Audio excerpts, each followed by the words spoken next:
You know, we all have a story. I love the fact that they set it up that I'd come here after Christy did such a great job. Give Christy a round of applause, amazing. And one of my favorite questions to ask any prospect, any new team member, and I probably asked you if we've had any one-on-one time, is, what's your story? And I love it because we all have an incredible background. We've had trials that we've had to go through. We've had times where we've broken down, and then we have times that we've broken through. And when they asked me to come and to speak at this incredible event, our 10-year anniversary, I had my plethora of options of what to talk about. And of course, I could have shared, you know, the newest, hottest Facebook strategies and how over the last 10 years we've amassed hundreds of thousands of followers online, or how we've been able to earn over $2 million in 3.5 years here in this incredible company. I could have shared all of that, and then I realized, how was any of that possible? And what I realized was the fact that the top 0.1%, everyone that's sitting in the top third of this room, they have all looked at their story and developed their story a little bit different. How many guys would like to know what that looks like? Say yes. Now I'm here to show you the truth. Unapologetically, vulnerably, and extraordinarily raw. See, I know what it's like to sit in the back of the room as a newbie network marketer and to look at all of the elites and the masters and the trip earners and the 6- and 7-figure income earners and to think, they got it made. Their life must be so easy. How many guys admit you probably thought these things once or twice? They probably never get no's. They never get rejected. Their family tells them that, oh, it's certainly not a scam. They never get that, right? How many guys, be honest, you've thought that. But I want to share with you guys that it's so much deeper. See, every single person that you come across in life, and certainly as your mentors, is they have two people. They have the external person, which is who we project, what we wear, what we do, our rank, our title, our bank account, and I call it our mask. It's the, how are you? I'm fine. How you doing? Oh, I'm good.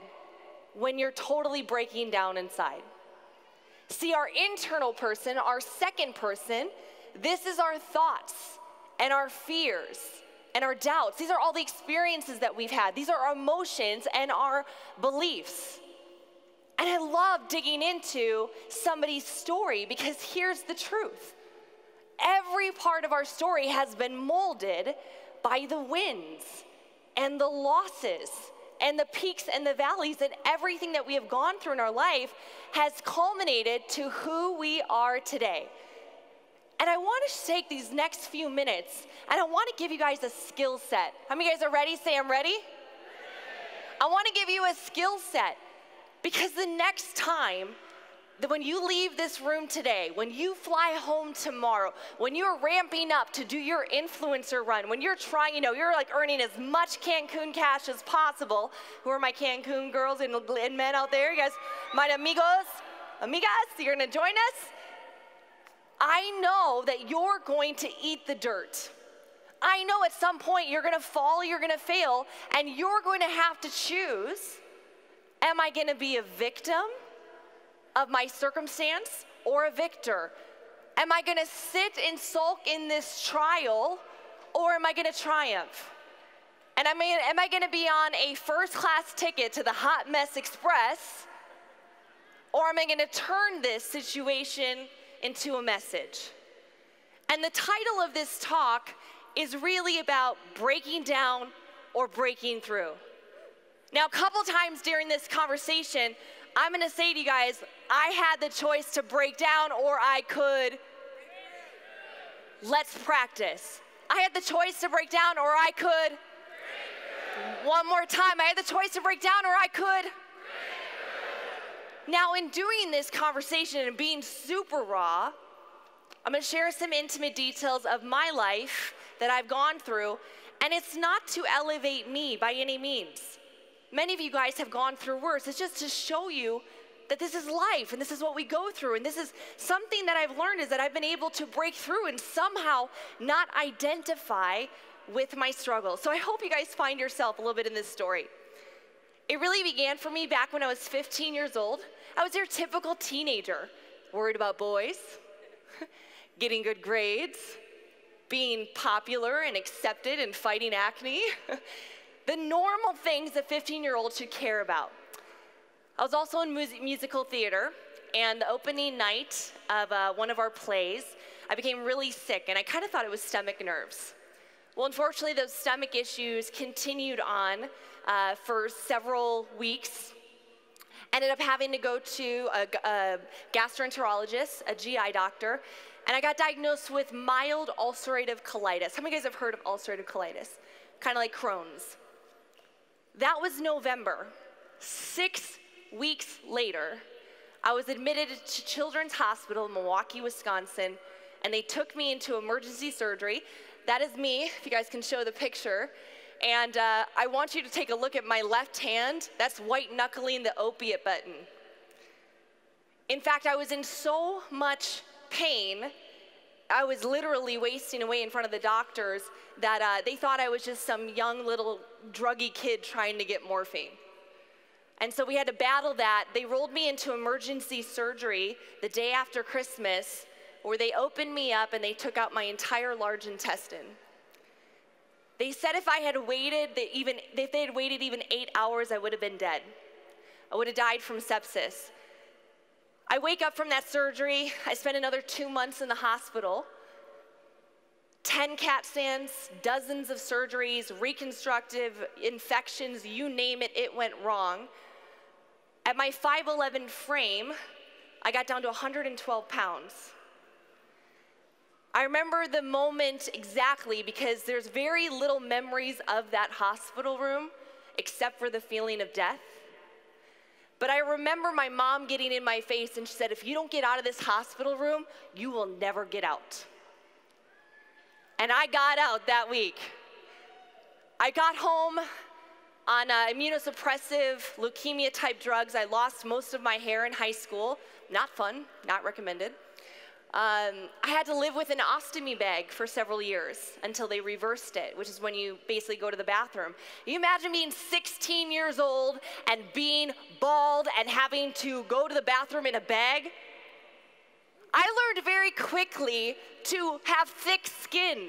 I learned very quickly that I had to break through the stigmas. I learned very quickly the power of taking care of your body and your temple. I could break down or I could. Life got very interesting in 2006.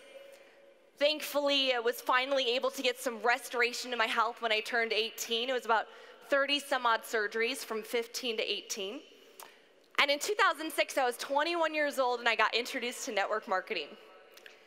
I'm so grateful that I got dragged down to a meeting to the Phoenix area airport Marriott. And I started at the tender age of 21. I had 81 people on my name, and I was awful. Gosh, I wish you could have been there my first month. I was doing 2 to 6 presentations a day, and my first 30 days in network marketing, guess how many I signed up? How'd you guys know? 0. It was awful. And for the next several years, I struggled. I called it my not-for-profit MLM. Because I'd make a few hundred, and then I'd spend a few hundred, and then I'd make 1,000, and then I'd go to an event.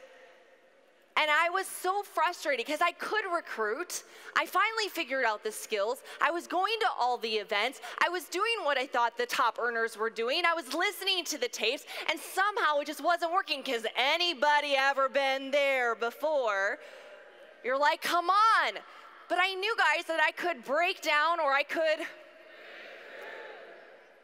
I was really lucky to have great mentors in my life that started to introduce me to the concepts of social media. This is back in 2009 when there was nobody on social media, nobody on YouTube except for like cats.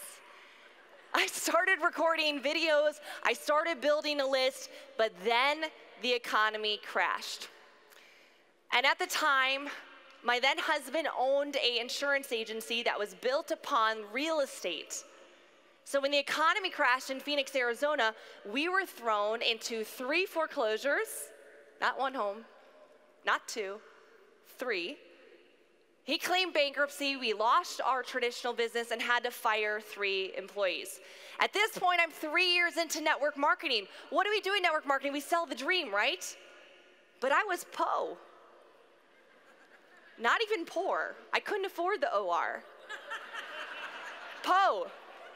I had to go back and get a job. This is me as a 3-year network marketer that had to take my ego off and I had to go back to work. I called it a project. Put the picture up there. This is me at my half cubicle. I didn't even get a full cubicle. Got a little half cubicle. And thankfully, I learned skills at that mortgage company, became the top closing person. I was closing 20 to 22 loans a month at 24 years old because I could break down or I could. Now in 2011, my life changed forever because I met a woman named Tara Wilson. And I said to her, teach me to crawl, walk, then run. She was the equivalent of an elite after 90 days. I said, grab me, I'll do whatever you says, whatever you say, even if it sounds dumb. I reached the top female earner of that company in 16 months. Here's what's so amazing. My past did not dictate my. I was a failure for 4.5 years, and in 16 months, making 7 figures. This is me in front of 15,000 people, speaking at a convention at the Miami Heat Arena. And it was amazing until it wasn't. The company was a typical pop and drop, and over the course of 4.5 years, we had 300,000 customers join our team. The month we left, 3,000 remained. I watched 90% of my business fall apart. I watched 90% of my elites leave. I was told to my face that I was a horrible leader. I was told when we left, we would never go back to the top. Well, I'm saying right now, told you so.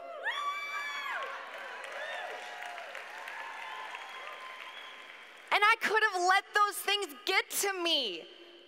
How many guys have ever had that, a person that said, you can't do it, you're not gonna make it, what are you thinking, dream about these things? Guys, you have the choice, you can break down or you can. Fast forward to October 10th. By the way, 1010 is my lucky number, just saying. Has been all my life. We joined LifeVantage, and it has been one of the single smartest decisions that we've ever made. So grateful to this company. But guys, it's not been easy. It has not been easy. We have had so many trials. It's not been the company. The company's been amazing. Here's what's happened. I want to give you guys my unbelievably raw timeline. You guys ready? You still with me? 2017. I'm a little over a year into the business. My dad, stepdad who raised me, was diagnosed with rapid onset dementia. It's not a disease I would wish upon anybody. You watch your loved ones slowly fade away. A few months later, after years of trying to conceive a child, I found out that I was infertile. My previous surgeries had destroyed my fallopian tube so badly there was no chance to ever naturally conceiving. In the midst of an in vitro fertilization, and by the way, if you're trigger squirmish, you might want to not look at the slides. In June of 2018, during an IVF cycle, we realized and found that the doctor saw a 5-inch mass on my right ovary. They didn't know if it was cancerous, they didn't know if it was benign, but what they did know is it had to come out before I'd have a baby. And in that time, guys, these doctors told me, they said, this is a life-threatening surgery, but you have no choice but to get it done. And so I was like, well, that makes sense why I'm so bloated and in pain all the time. And so finally, guys, we booked the surgery. It took 5 months for 2 of the best surgeons in the country to get together at St. Joe's in Phoenix to do my operation. But in that process of waiting, of hoping, of contemplating, of praying, is this gonna work? Am I gonna make it? What happens if there's complications? My marriage imploded. And being a woman of faith, this is probably the single worst thing I could possibly imagine. And in that time, I'm leaving my marriage and I have surgery. 8-inch incision, what was been an 8-hour surgery, they did it in only 3.5. God was there in that room that day. He protected me, he guided me, and I realized how strong I really am because I've known that forever I can break down or I can break through. Now the last 2 years, I'll be really honest, I didn't want to show up. I wasn't 100% most days, guys. Some days I wasn't even 10%. I was in pain physically. I was in pain emotionally. I was in pain spiritually. But this is what I found out, guys, is like we have a choice. When we talk about one of the greatest gifts from God, I always say it's free will. It's the ability to choose. You guys, you have a choice to become your story. Some of you guys have created, like, you've become the identity. Oh, I have MS, or I am dyslexic. You've owned that identity, and that's been your excuse. You can also choose to take a back seat to your life. You can be a passenger. You can watch everybody else just take control of it, or you can claim, well, what was me? And some of you guys have a reason to do that, but it's your choice. Now, here's the amazing thing about life as I close.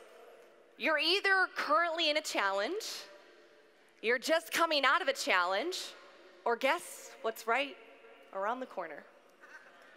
And what is that called? That's life, guys. That's life. Here's what I'm gonna tell you guys. You are called for something greater.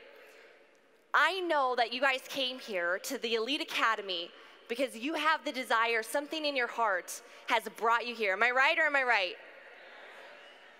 Something has been tugging to you. There's a voice inside of you that's dying to be heard. I want you guys to all stand up for me right now. And grab your neighbor's hand, and I want you to repeat after me. I am enough. I am worthy. I will lead, not follow. I will believe, not doubt. I will create, not destroy. I have the choice. I will keep my eye on the prize. I will not give in, give up, break down. I will always break through. Stay standing. Guys, I want you to know that you're going to leave this event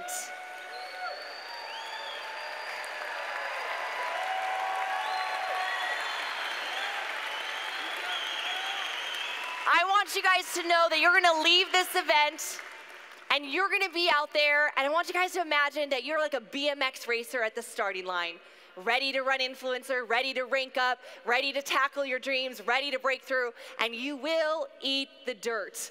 I'm going to ask you guys to watch this right now, put yourself in this biker, and I just want you guys to break through. Roll the clip.